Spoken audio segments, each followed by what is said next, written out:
Bonjour, petit épisode de conclusion sur la série de vidéos HPI. Si vous n'avez pas vu les précédentes, je vous les conseille, elles vont beaucoup plus dans le détail. Ici, je vais rassembler tous les éléments que nous avons vus afin de brosser le portrait robot complet de cette identification, ce qui nous permettra aussi de conclure sur son frère ennemi, le HPE, qui lui, soyons honnêtes, ne mérite pas plus qu'une demi-vidéo. Allez, on revoit tout ça tout de suite, après le générique.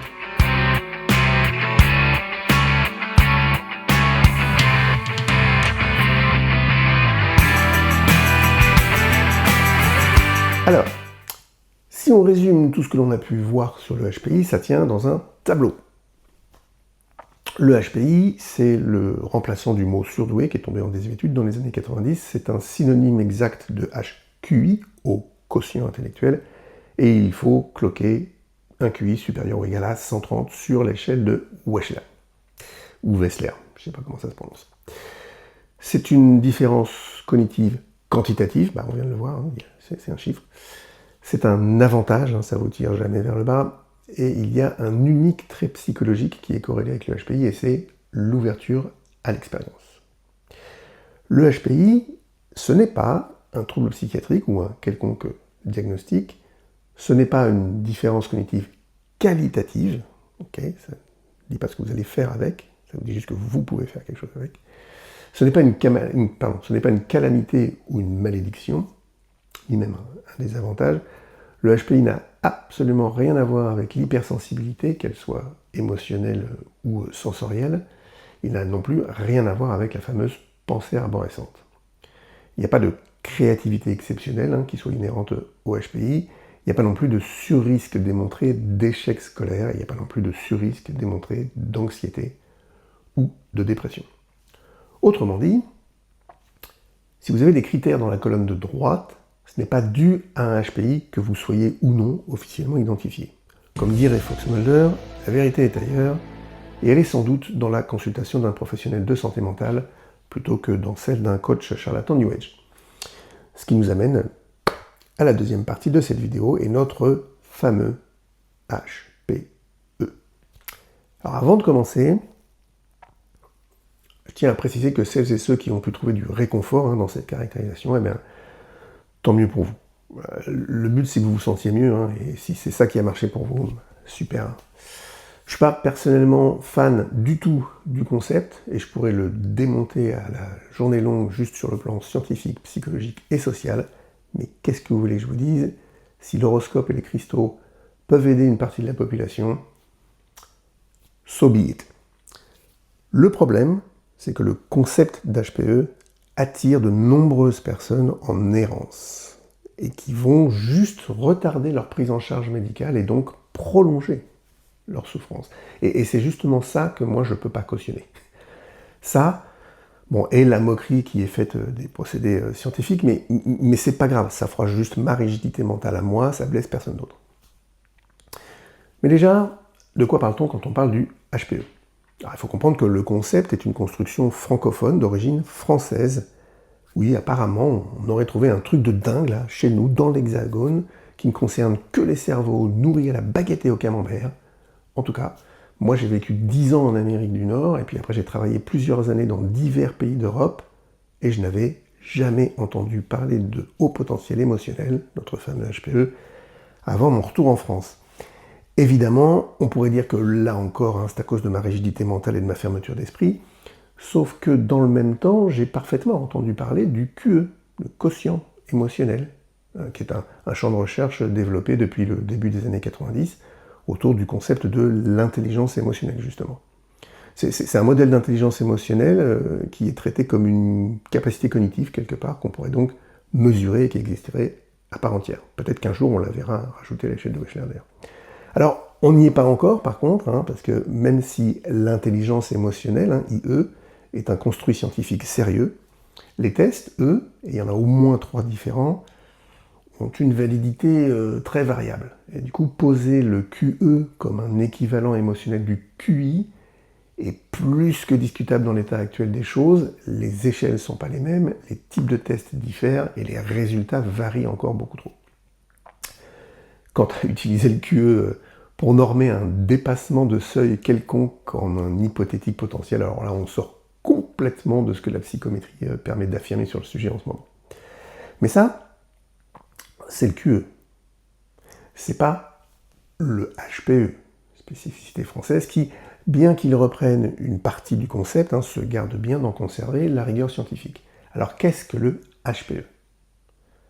Honnêtement, en grossissant à peine le trait, c'est l'inverse du HPI que je vous ai présenté tout à l'heure. Je vais donc inverser le tableau précédent, alors non pas pour décrire scientifiquement le HPE, puisqu'il faudrait déjà disposer d'une définition scientifique consensuelle, et je vous rappelle qu'il n'y a que 1 à 3 pays sur 197 qui l'utilisent, mais plutôt pour caricaturer un petit peu quand même le portrait qu'en donnent les promoteurs. Alors, qu'est-ce que le HPE? Encore une fois, c'est pas scientifique. Le HPE, il y a très probablement un trouble ou un quelconque diagnostic sous-jacent qui n'a pas été donné. Et par contre, on vous laissera le découvrir après plusieurs années. Vous pourrez vous démerder tout seul pour vous battre avec, il sera peut-être même déjà trop tard d'ailleurs. Le HPE, c'est une différence cognitive qualitative. Vous êtes meilleur. Juste incompris. Le HPE, c'est une calamité, c'est une malédiction. Le monde est contre vous, le monde entier, particulièrement une partie de la population dont on doit taire le nom, les PN. Le HPE est totalement lié à l'hypersensibilité, émotionnelle, sensorielle, outre toutes sortes de tout. Du moment où vous êtes sensible, hypersensible, ultra-sensible, c'est bon, ça marche. Le HPE est étroitement lié à la fameuse pensée arborescente. Plus ça foisonne, plus ça grouille, plus ça part dans tous les sens là-dedans, et plus vous êtes HPE. Et TDAH, je suis désolé, c'est obligé de le dire. Il y a également une haute corrélation entre le HPE et la créativité. Par contre, la créativité, ça peut être vraiment juste faire des petits cochons en liège avec les bouchons de champagne, ou même des petits bateaux en papier avec les nappes, ça suffit, ça compte comme étant créatif. Le HPE est totalement lié à vos échecs. Scolaires, professionnels, amoureux, c'en est même très probablement la seule et unique raison. Vos malheurs sont toujours des causes externes. C'est jamais votre faute. C'est important quand on est HPE, ça à retenir. Vous devez être anxieux. Alors, si vous êtes dépressif, on peut vous faire un passe-droit, mais c'est mieux si vous êtes anxieux, parce que l'angoisse et la peur, c'est vraiment le corps du HPE. Ce que n'est pas le HPE, par contre, alors le HPE n'est pas une mesure, quelle qu'elle soit. Sauf peut-être si elle confirme que vous êtes HPE. Là, on peut faire une dérogation. En tout cas, les mesures scientifiques, elles, sont absolument bannies. Le HPE, ce n'est pas une différence cognitive quantitative. C'est bien pour ça qu'il n'y a pas besoin de la mesurer. C'est comme simple à comprendre. Et le HPE, ce n'est pas un avantage. Alors, à moins que vous souscriviez un abonnement et que vous atteigniez le niveau 6 d'un accompagnement dédié à la maîtrise du HPE par un coach certifié. Auquel cas, ça peut devenir un avantage. Il faudra peut-être des cours de rattrapage de temps en temps. Voilà. Conclusion sous forme de message de prévention, HPI, HPE ou pas, si vous êtes en souffrance, allez consulter. Pas n'importe qui, allez voir d'abord les professionnels de santé, les psychologues en priorité et les psychiatres lorsque c'est vraiment nécessaire.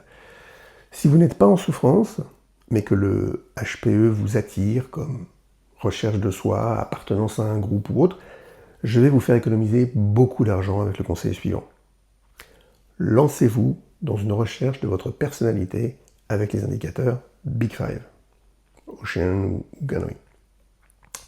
Et allez arpenter le net pour découvrir tout ce beau monde, et vous pourrez ainsi être unique tout en faisant partie d'une communauté gagnant-gagnant. Et là, ça devient même amusant parce que certaines mesures de l'intelligence émotionnelle, basées sur des questionnaires, corrèlent tellement avec ceux de la personnalité qu'on peut se demander à partir de quand on cesse de mesurer une intelligence émotionnelle pour commencer simplement à mesurer une personnalité.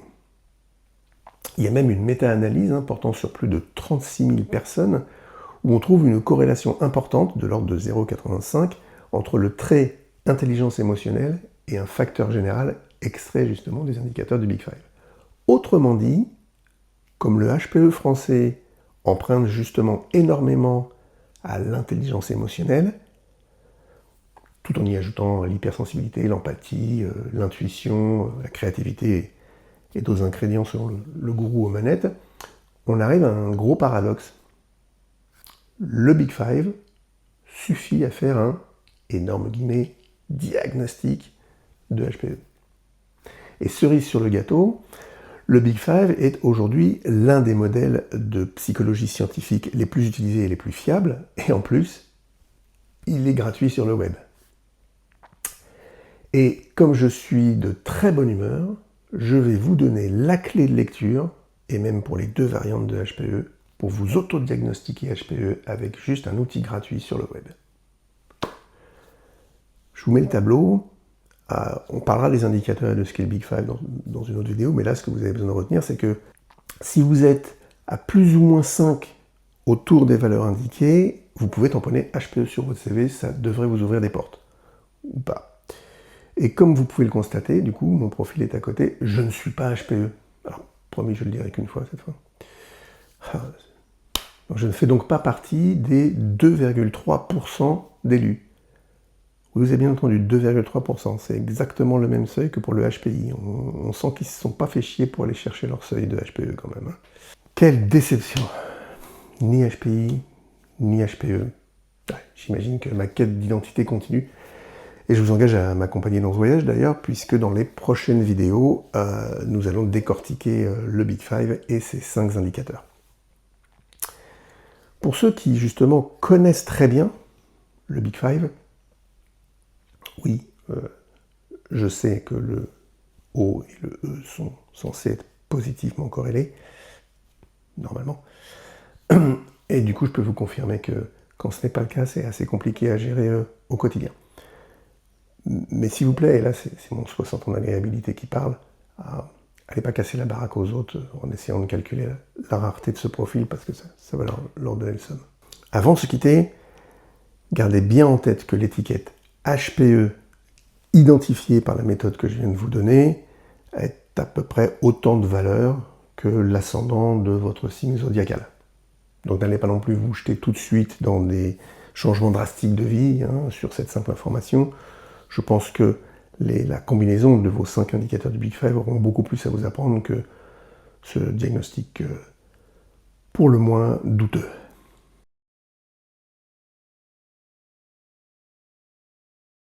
Alors, forte intelligence émotionnelle, empathie élevée,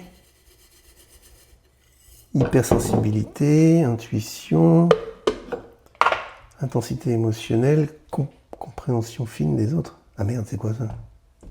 Eh Kanata, t'aurais de la compréhension fine des autres? Bah, je sais pas, c'est quoi ce truc-là? Oh bah, je sais pas, j'imagine c'est quand tu fais l'effort de parler Swahili à un gamin qui meurt de soif pour lui expliquer pourquoi son puits est à sec, mais que c'est pas grave parce que finalement on est tous égaux, puis qu'après tu remontes dans ton range climatisé pour photographier des zèbres. Ah ça, ouais, dans le placard avec les sachets de thé, je l'utilise jamais ce truc-là. Tu prépares quoi? Un cocktail HPE, je t'en ferai un si tu veux. Alors, besoin d'authenticité, créativité, etc., etc. Ah merde, putain, la recette est même pas complète. Bon, c'est pas grave, je vais faire un ma sauce. Corser un peu, moi, tiens, allez. Un zeste de résilience, une petite pincée de vécu de décalage avec autrui, et... Ah bah non, quand même, je vais pas mettre du pervers narcissique, ça va tout gâcher.